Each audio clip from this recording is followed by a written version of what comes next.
candidates for USG leadership took the debate stage last night, and the competition may not be so friendly. Plus, the campus sensation you may have seen on your For You page. Just ahead, we take a look at the new building at Viterbi. And a second wave of flu cases is spreading around the country. USC's chief medical officer has thoughts on why.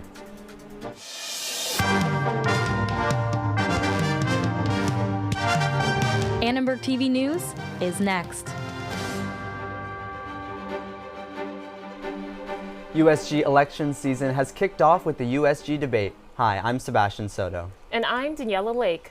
During the debate, the 4 tickets explored the best ways to improve student life.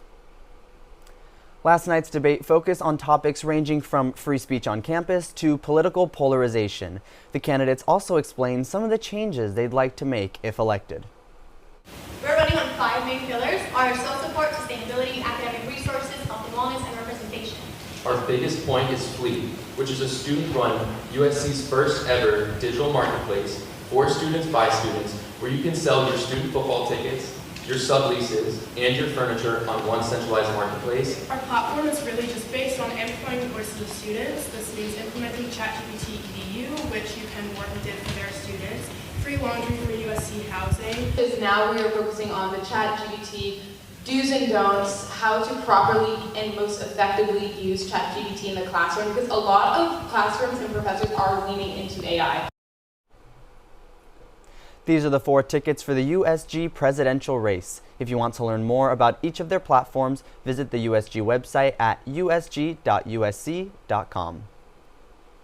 Annenberg Media's Payton May went to the debate. Payton, what were some things that stood out to you last night? That's right, Sebastian. I spoke to a couple of students who attended last night's debate. Some of them had roles in USG. They all wanted to get to know the candidates better and encouraged other students to do the same. It was so great to see everyone out here standing up for the students of the school and making sure we have a voice. Yeah, I think it was a great debate between the candidates. I'm really happy about the commitment to substance.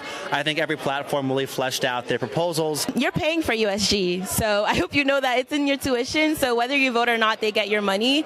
So go ahead and vote. So Payton, you went to the debate last night. What can you tell us about the energy of the different tickets? Yeah, there was a lot of energy in the room, a lot of attendees that were excited to be there and ask questions of each of the tickets. And it was really clear from being there that each of them were there to talk about their policies and their proposals and their opportunity to hopefully better our USC campus. And what were some of the questions the students in attendance asked them? One of the big questions was about how each ticket was planning to support undocumented students or international students that are holders of HB1 visas, especially with how much confusion and uncertainty there's been on campus with recent executive orders by the Trump administration. That was a big focal point, as well as how specific tickets were planning on implementing some of their policies. They wanted more details about how they were going to go about these things.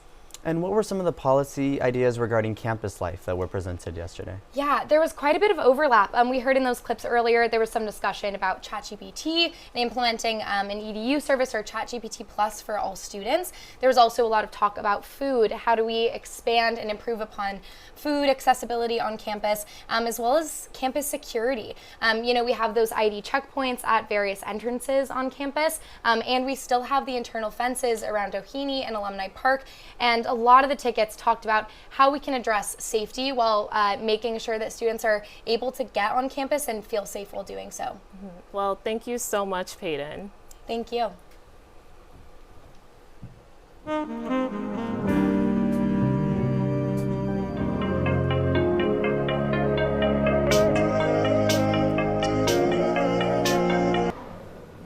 The newest USC building has been taking TikTok by storm. We asked students why they're so excited about Ginsburg Hall, part of the Viterbi School of Engineering. I actually saw it on Instagram, and that's how I found out about it. That's why I came here super early, hoping that one of them will be open, but they're all of them are taken right now. I thought it was a cool place to study and definitely interesting to try out, a nice enclosed space with no distractions. Just walked down here for the first time right now and saw it for the first time, and I was kind of shocked. I just wish they had more of them because they're always full. We spoke with Viterbi's Director of Space and Design to learn more about why this building is so special. It does offer a different type of environment than you find in most spaces at the university, but this building does provide a lot of student amenity space. It is some of the comments that I've seen, I think are true. It gives you a much more modern feel. It has a little bit more of a corporate feel than it does an academic feel, and I think that's something that this generation of students are embracing. This is a new home for Viterbi students, but all USC students can enjoy the building's spaces, including a sunken garden and open atrium. A former school superintendent and 8 current students are suing the LA Unified School District. They allege misuse of an arts funding increase approved more than 2 years ago. The director of one music program says the money is going only for new hires, not existing programs like his. We're at 40% less schools this year than last. And I can't tell you exactly how much of that is due to Prop 28. It might be due to some other budgetary cutbacks, but I know that it's significantly due to Proposition 28. Because yeah, they're using the funds to hire the music teacher or the art teacher and saying, okay, we don't need you guys anymore. The LAUSD response? Quote, "We have sought to clarify any misunderstandings regarding Prop 28, and we continue to follow implementation guidance as provided by the state of California." State education officials have not weighed in, but 3 school district labor unions announced their support for the lawsuit. Yeas are 52, nays are 48. Nomination is confirmed. The U.S. Senate has confirmed Tulsi Gabbard as the new Director of National Intelligence. This decision marks the end of a lengthy confirmation process. In the last 2 days alone, senators debated over 30 hours before the vote this morning. Welcome to Politics in Play, the segment where we update you on major stories making headlines in the political world. I'm your host, Lucca Chrysostomou. Tulsi Gabbard's confirmation took especially long because of questions about her qualifications. Gabbard was grilled about support for authoritarian leaders such as Syria's ousted President Bashar al-Assad and Russian President Vladimir Putin. She also deflected questions about her past defense of Edward Snowden, who leaked NSA secrets in 2013. As Director of National Intelligence, Tulsi Gabbard will be in charge of overseeing and coordinating the entire United States intelligence community, which includes agencies like the CIA, Defense Intelligence Agency, along with the NSA. Back to you, Daniella. A second wave of flu is spreading across the country. USC's chief campus health officer noted this may be due to Americans' growing hesitation about getting vaccinated. We have a lot of misinformation, disinformation, and vaccine hesitancy in the world right now.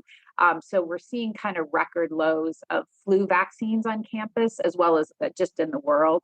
And the unfortunate impact of that is we're just seeing more people with the flu, more people with complications of the flu. According to the CDC, this was one of the worst flu seasons in several years, and health experts warn the flu is here to stay for weeks to come. This flu season, there have been a staggering 24 million reported cases, over 300,000 hospitalizations, and 13,000 deaths. Parents, educators, and community leaders rallied outside the U.S. Capitol ahead of Linda McMahon's confirmation hearing tomorrow for Education Secretary. The Department of Government Efficiency, led by Elon Musk, has terminated over $880 million worth of contracts within the Education Department. Teachers' unions say that these actions threaten student privacy and educational research. That public education is the backbone of American democracy. It's where all of our people come together to learn and to grow. And our job is not to destroy public education, it is to significantly improve it. McMahon has said she supports parental rights and college alternatives like vocational schools. President Trump announced he has ordered the U.S. Treasury to stop producing the penny, calling the coin, quote, so wasteful. But does his idea make sense? Turns out the idea may have merit. According to the Treasury Department, it costs 3.7 cents to make the 1 cent coin. Last year, the U.S. economy lost $85 million in penny production. A local coin collector and dealer knows her penny history.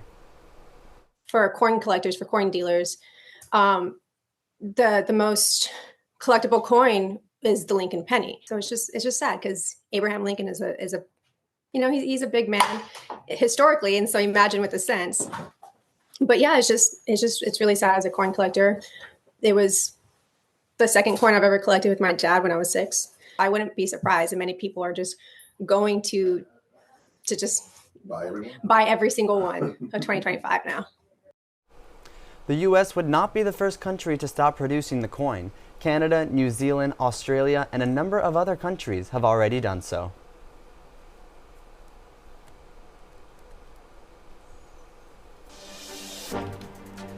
Seniors, check out GradFest to find their grad fits. SoCal is being hit with one of the worst storms of the season. We look at how this might affect areas impacted by the fires. And we take a look at our 5-day forecast and see if there's any more rain coming up.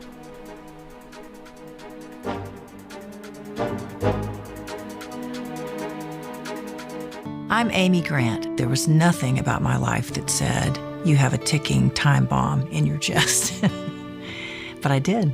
A few months later, I had open heart surgery that saved my life.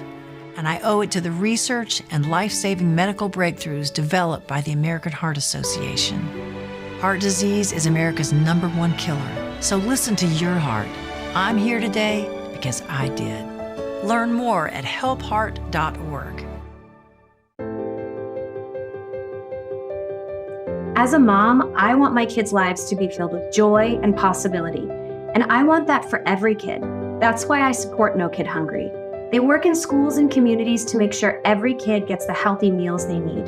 Please join me in supporting No Kid Hungry for all kids.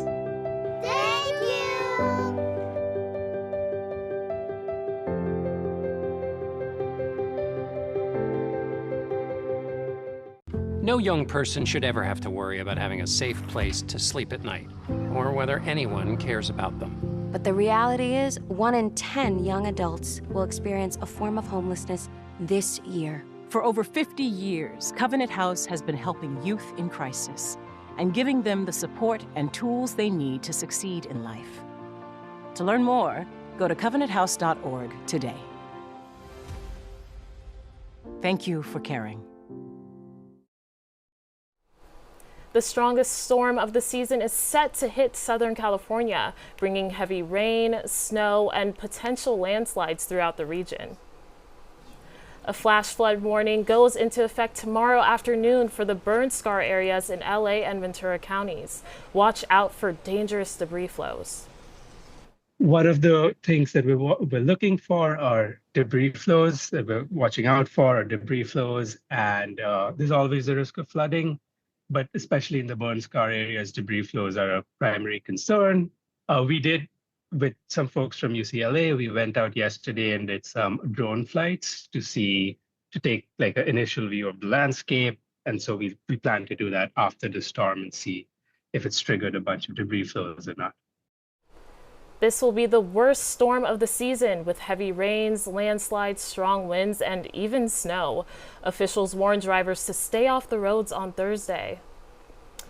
Kat, can you tell us a little bit more about what we can expect in the weather this week? Absolutely. Thank you so much, Daniella. Wow, it's really coming down outside. It is currently 52 degrees and cloudy outside. Let's take a look at our 5-day forecast. USC, make sure to get your umbrellas out because both Thursday and Friday, it will be pouring rain with a high of about 60 degrees and a low of 50. And then on Saturday, the rain clears up and it will be cloudy with a high of 66 degrees and a low of 45. On Saturday, it's pretty similar with a high of 69 degrees and a low of 47 degrees. And on Monday, the sun finally comes out with a high of 65 degrees and a low of 47 degrees. That's all for the weather. Sebastian, back to you. Seniors, are you ready for graduation? GradFest is in full swing at the Tudor Center. The 2-day event showcases everything seniors need for commencement. GradFest is your place for one-stop shopping. From diplomas, caps, gowns and tassels to free t-shirts and hats, they have you covered for graduation. During the event, USC seniors spoke about their last days of college and what comes next.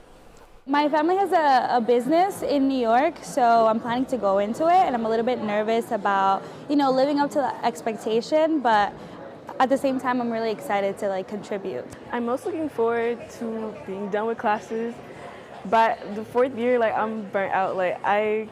If I have to wake up at 9 a.m. one more time to go to class and sit down in a lecture, I'm gonna lose my mind. So that's what I'm most excited about. Graduation celebrations kick off Wednesday, May 14th, with each school hosting their own event. USC's main commencement ceremony will take place May 15th at 7 p.m. Well, USC women's basketball enters a Big Ten battle with the nation's best right here in our backyard for a rivalry matchup. And USC men's basketball waking up with a smile on their face after Tuesday night's date with Penn State. Still ahead, the Trojan men's volleyball squad gears up for a massive test as they take on number 2 UC Irvine tonight.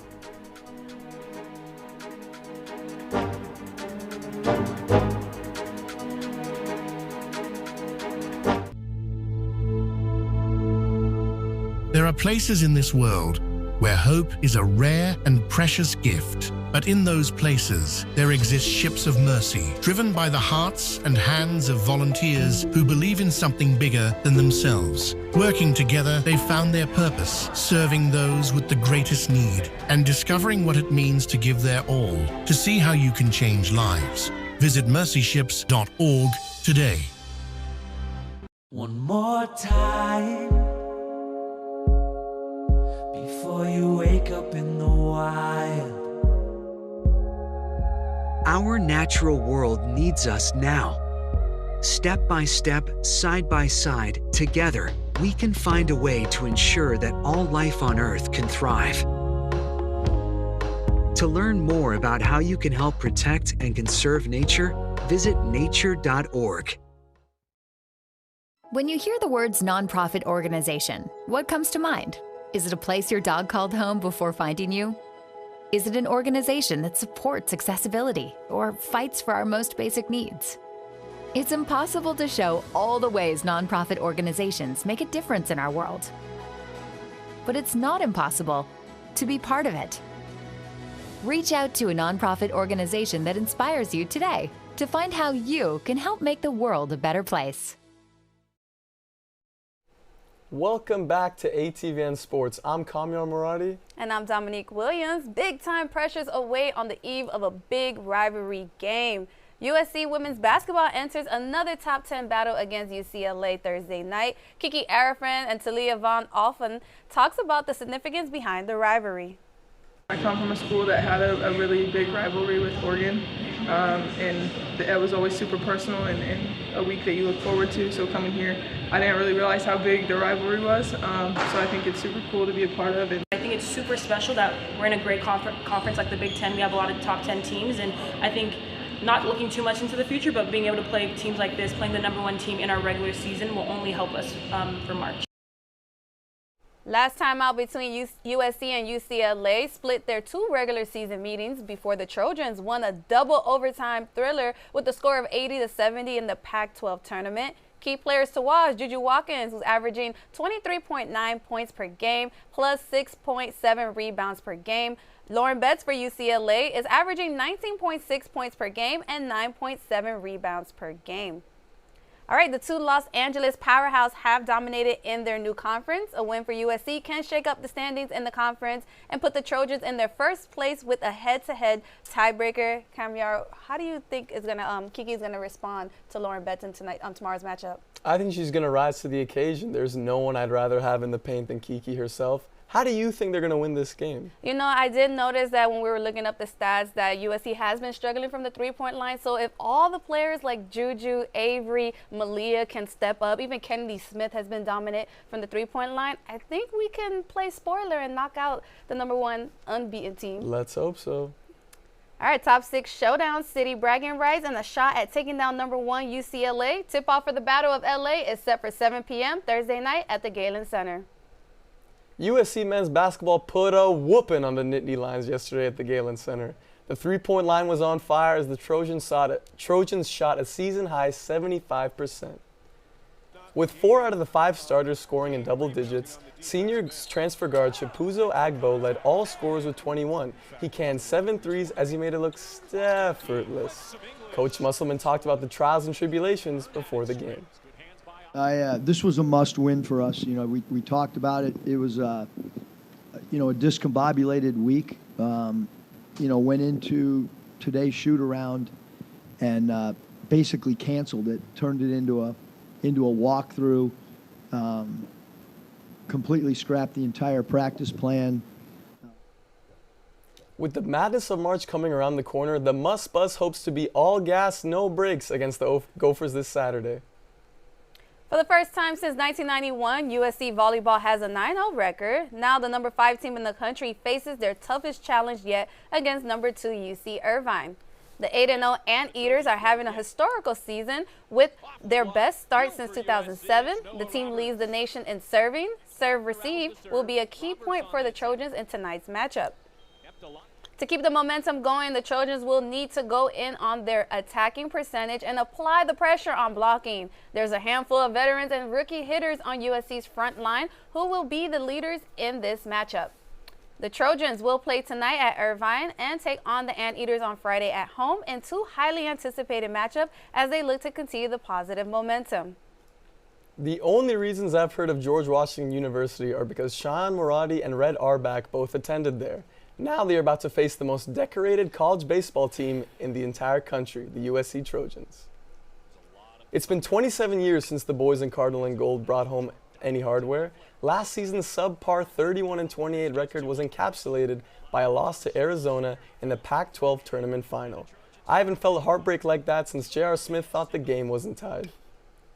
The Trojans begin their series with the Revolutionaries on Valentine's Day and continue their season with in-state rivals UC Irvine and CSU Bakersfield. With a brand new $200 million stadium on the way, the Trojans are set to play every home game in Irvine this season. Let's hope they make like Big Al and hit dingers. Well, that's all for ATVN Sports this Wednesday. I'm Kamyar Moradi. And I'm Dominique Williams. Now over to Daniella for more about a special day coming up tomorrow.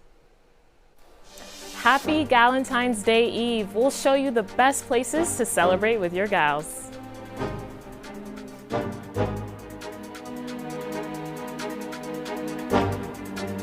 You ever find yourself lost in the dark and you can't see? Oh, Max, you broke it. No, don't do that. Bad boy. Find out what we're made of. When we are called to help our friends in need. You can count on me like 1, 2, 3. I'll be there. I believe most people are good and most mamas ought to qualify for sainthood. I believe most Friday nights look better under neon or stadium lights. I believe you love who you love, ain't nothing you should ever be ashamed of. I believe this world ain't half as bad as it looks. I believe most people are good.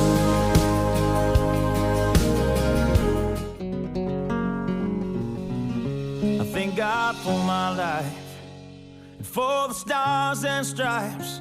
May freedom forever fly. Let it ring. Salute the ones who died, the ones that give their lives so we don't have to sacrifice all the things we love. Thank you, and welcome home. Like our chicken fries. Get your red and pink ready. Galentine's Day is tomorrow, and students all over campus are making special plans to celebrate with their girlfriends. I'm having a Galentine's with my friend group, and we're bringing snacks. We're going to enjoy each other's company, play music. Me and my roommates are getting together and baking cupcakes and cookies, and then we are kind of just watching a movie together. Tomorrow, my roommates and I, 2 of us, or 3 of us in total, are going to go out to the movies and spend some time together. Probably all wear some variation of pink or red to celebrate. If you're looking for Galentine's festivities, there are many celebrations tomorrow off campus. A celebration at the City Club Alea, a soiree at the Mayborn in Beverly Hills, and a sip and paint presented by Her Ex Spirit at 722 South Los Angeles Street. Galentine's Day is actually recognized as a national holiday every year on February 13th, the day before Valentine's Day, but you still have to go to class. Thanks for watching Annenberg TV News. From everyone at Annenberg Media, I'm Daniella Lake. And I'm Sebastian Soto. For more coverage, don't forget to subscribe to our channel and turn on notifications so you never miss an episode. We'll see you next time. Good night.